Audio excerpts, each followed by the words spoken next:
Is the Pimax Dream Air the ultimate Bigscreen Beyond killer, or are you just burning a ton of cash on empty promises? Today we are talking about the world's smallest 4K per eye headset and answering the most important questions before you even think about buying. It's an FAQ, yeah? Most asked questions. Do you absolutely need a high-end graphic card, for example? What about the field of view, and why are there two different tracking versions? I will answer all those questions. My name is Thomas and you're watching Voodoo.de. Let's have some fun with the video and let's go. Voodoo.de. Do you wear glasses and hate wearing them under your VR headset? They press against your face, fog up, or maybe even scratch the lenses. It doesn't have to be that way.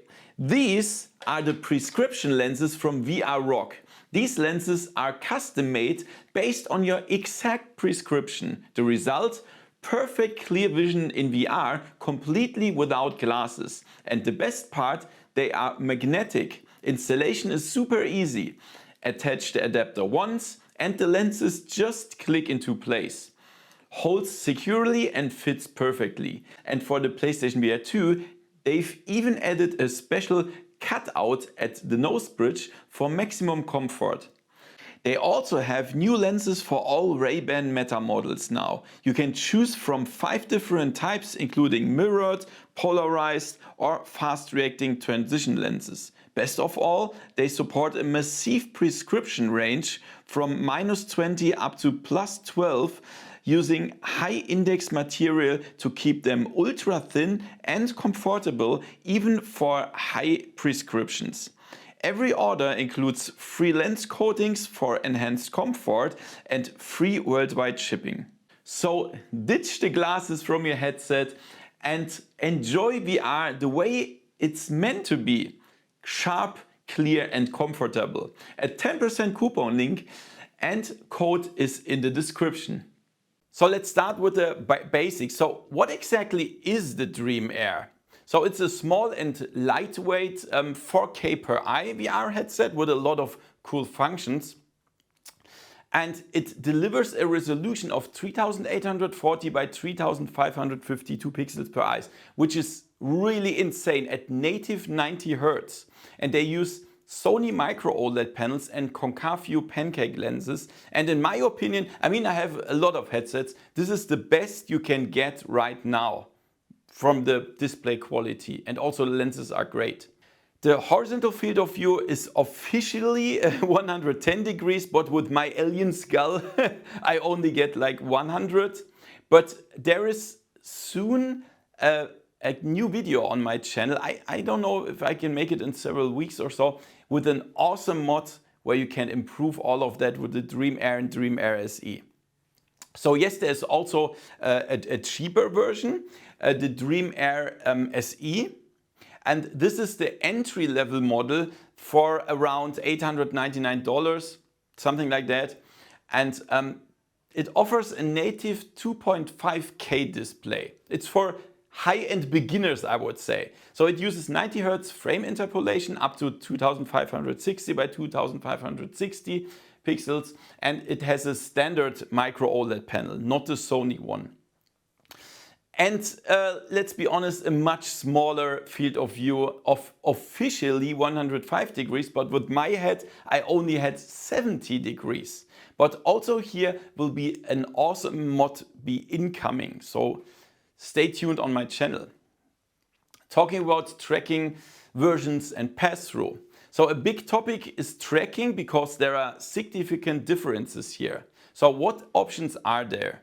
The Dream Air is available in 2 variants. The Lighthouse version for Steam VR base stations and the Slam version. So the Slam version uses built-in cameras for inside-out tracking and works completely without base stations and directly includes controllers as well as integrated hand tracking. So be careful, the Lighthouse version doesn't have hand tracking. So what's the difference? Lighthouse versus Slam. So of course accuracy and latency. The Lighthouse version is meant for hardcore gamers that really want the millisecond, the best ever, and competitive shooters. So as SteamVR tracking remains the absolute nonplusultra when it comes to latency. However, SLAM tracking is, in my opinion, completely sufficient for 95% of users. The controllers are currently still a bit, let's say old-fashioned with this ring and so on. But according to Pimax, the new ringless controllers for the SLAM versions are coming soon. And that means, we have similar like the Quest 3 controllers, and they are really good, right?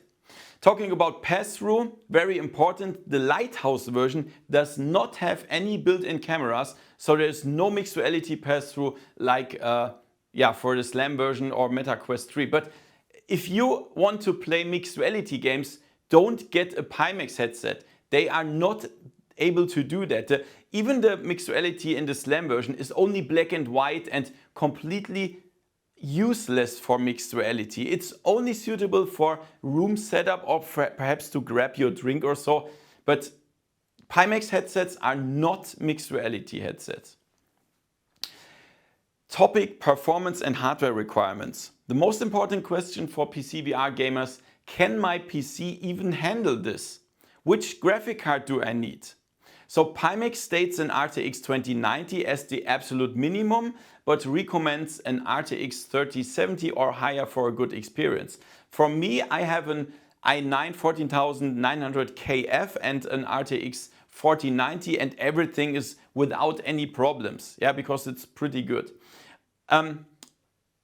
So the secret to you why you don't really need an RTX 5090 or 1490 is the built-in 120Hz Tobi eye tracking. So this enables dynamic foveated rendering, which massively reduces the GPU load and empowers many mainstream cards to run the headset smoothly. Really cool. For example, in simulations like Microsoft Flight Simulator 2024 or DCS World, dynamic foveated rendering is an absolute game changer. Really nice. People ask, can I use it with a laptop? You can use it with a laptop, yes, but guys, don't use an office laptop with an Intel graphics card. Don't even try that. You can use a laptop, but it needs a mini DisplayPort or USB-C output that is directly connected to the dedicated GPU. And I mean the gaming GPU, RTX, NVIDIA cards or so, inside the laptop. Otherwise, don't use it. And it also needs to support DisplayPort 1.4a at 8K and 60 Hz, sorry. The cable. So, Pimax includes a 4.8 meters cable. It's a rather stiff cable as a standard. I would like it a little bit more flexible. I mean, it's enough for most applications, to be honest, but I would have liked it a little bit longer. It remains to be seen whether there will be soon longer 6-meter cables without signal loss, for example, like fiber optics or so. But to be honest, this is a technical challenge for PCVR in this crazy resolution class. So it's not just put out another cable, make it a little bit longer. No, you need a really good cable with special abilities so you don't have signal loss. So, comparison and upgrade questions. Is the upgrade from your current headset worth it? A very common question. So, let's talk about Dream Air versus Bigscreen Beyond 1 and 2. So, the Beyond 2 is extremely light at approximately 107 grams, but it definitely requires base stations. So, you put something on the wall, right? And some features are not as good as with the Dream Air. The Dream Air weighs under 160 grams. It's a little bit heavier, but it keeps the option for SLAM tracking, which the Bigscreen Beyond 1 and 2 doesn't have. And also the eye tracking. There is an eye tracking option with the Bigscreen Beyond 2, but that is not final. So there is no really good working dynamic foveated rendering. You can only use it, I think, for avatar eye tracking for VR chat, but the Dream Air eye tracking is much better progress. So the field of view fluctuates very strongly with the Beyond 2 due to the custom insert. And that's also a thing, you have to scan your whole face with an iPhone to get a facial interface for the Bigscreen Beyond. Not everybody wants to do that, right? And also it could possibly be a smaller field of view than with the Dream Air. For me it's not the case, but sometimes it depends on your head shape. So in addition, the Dream Air uses higher quality Sony Micro-OLED panels, and I can tell you they are definitely much better quality than Dream Air, than Bigscreen Beyond 2. Yeah. So you have more details and shadows and dark scenes, for example in DCS or Star Citizen or so. And in terms of price, the Beyond 2 with eye tracking is around $1,269 or 1,600 euro, but you need the base stations and controllers, you need them, and then you quickly end up at $2,000 or 2,200 euro, which negates the price advantage, right? So I would definitely prefer the Dream Air over the Bigscreen Beyond 1 and 2. So what about Dream Air versus Crystal Super Micro-OLED, this one here? So you can already see it, it's much bigger. But both use the same Micro-OLED panels, same resolution, same Tobi eye tracking, so the image quality is identical. So what's the difference?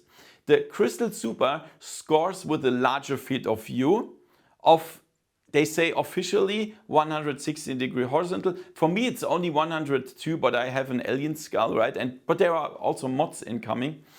And also there are interchangeable optical modules with this headset. While the Dream Air doesn't have these modules, so for the Crystal Super, you can put like an ultra-wide module, you have even bigger field of view, more pixel per degree or OLED, you can change that. The Dream Air SE and Dream Air doesn't have that, but it's significantly lighter and more compact and much more comfortable. You can play longer sessions. So it's your decision what you prefer. If you upgrade from Index, Quest 3 or PlayStation VR 2, that's also a question. So if you're coming from a Valve Index and want to reduce the weight, yeah, you can definitely choose the Lighthouse version because you already have the base stations and the Index controllers, and you will have a significantly better image quality. It's brutal better. You will be shocked, I can tell you. And if you're coming from Quest 3 and you're looking for the ultimate PCVR image without compression artifacts, yeah, you should choose the Slam version, that's absolutely fine. And you will also see a much better image quality. You have OLED, yeah, and also the Quest 3 has, if you connect it to PC, you have to connect it wireless. It's compressed, it's still compressed, it has compression artifacts, and with the Dream Air you have a cable, and then it looks definitely better. And if you're coming from the PlayStation VR 2, you already have OLED, which is really good, but you will get a massive boost in display quality, and also it's much more comfortable to use the Dream Air. So many people also ask, what about the Samsung Galaxy XR?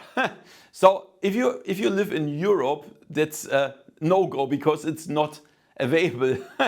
And I think even in the States, there's a problem getting the controllers or so, I don't know. I had problems to get it. I really had big problems to get it. And additionally, it's still a compressed signal because it's wireless. Yeah? The Galaxy XR has a really good display, but still it's compressed. And it can never be as good in quality as a direct DisplayPort cable. Same with the Apple Vision Pro. So, talking about ergonomics, comfort and audio. So, since the headset is so small, there are often concerns about the comfort. So, what about glasses wearers and IPD? So the headset offers automatic IPD adjustment, so you don't have to calibrate the eye distance manually. But to be honest, due to the extremely narrow form factor, it will be difficult to wear large everyday glasses underneath. It's not really possible. So here you should definitely rely on custom prescription inserts from for example, VR Rock, yeah, that I told you in the sponsor part of the video, and you can find a link in the description. So I love the VR Rock lenses. Otherwise, I wouldn't choose them as my sponsor. I only choose sponsors from products that I really like. That's very important for me. Yeah? So make sure to check them out. They are really good. And talking about headstrap and slipping risk.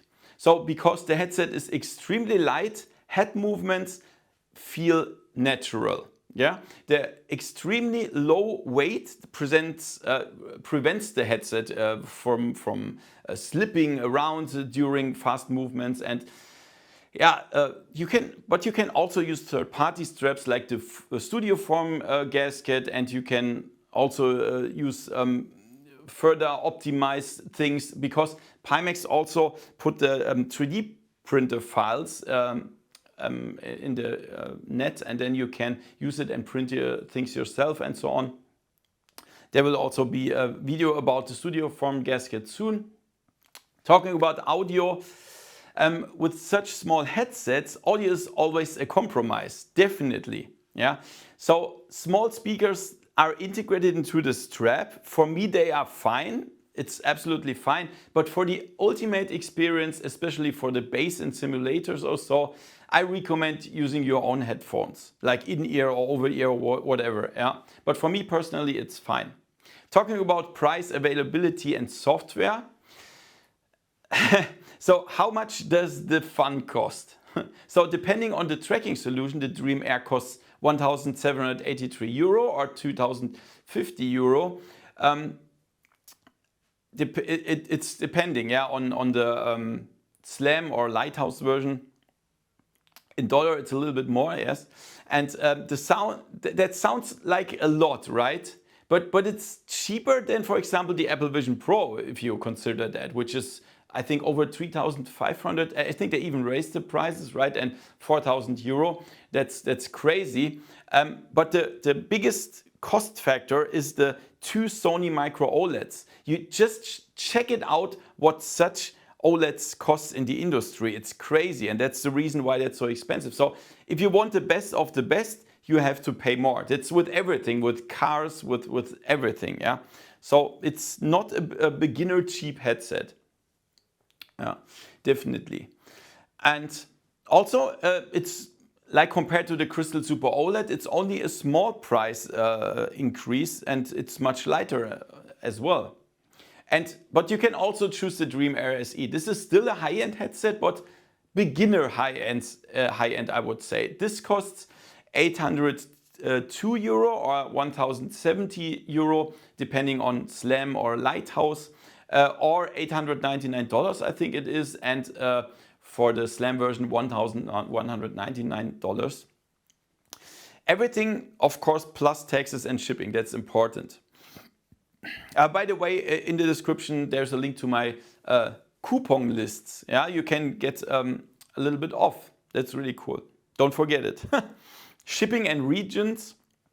So the Dream Air is already in the retail phase. I think on the webpage it still says pre-order, but for now, when you order it in the US, UK, Europe, and some other regions, they now often deliver that in about 7 to 14 days. That's really cool. I mean, it's not like Amazon where you get it on same day or next day. No, by far not. But it's much better than years ago where you have to wait like 6 to 8 months or so. So they are definitely better now.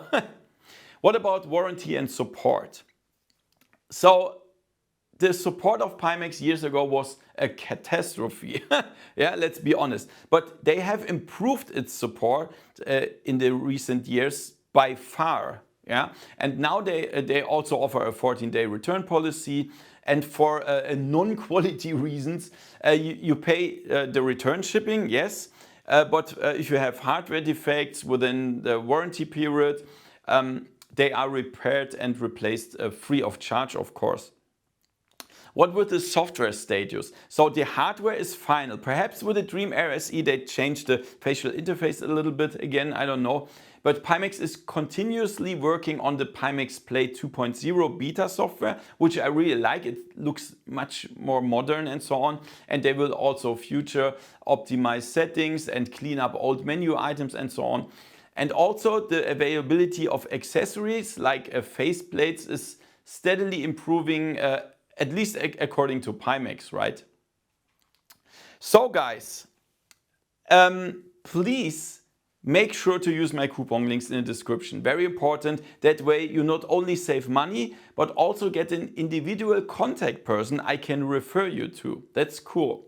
And if you still have questions or are unsure which headset is the right one for you or for your own setup, write me in the comments below, please. Also, be sure to check out my reviews and also update videos that are incoming that I link in the description as soon as they are available. The reviews are, of course, already available. And if you want to support me for free, guys, which would be great, you are welcome to do so via the YouTube channel membership, and that you will get early access to videos and behind the scenes videos, and in the higher perks, even merch and things. Really cool. Check it out on my channel.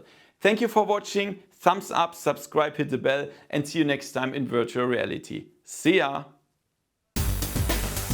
Bude.de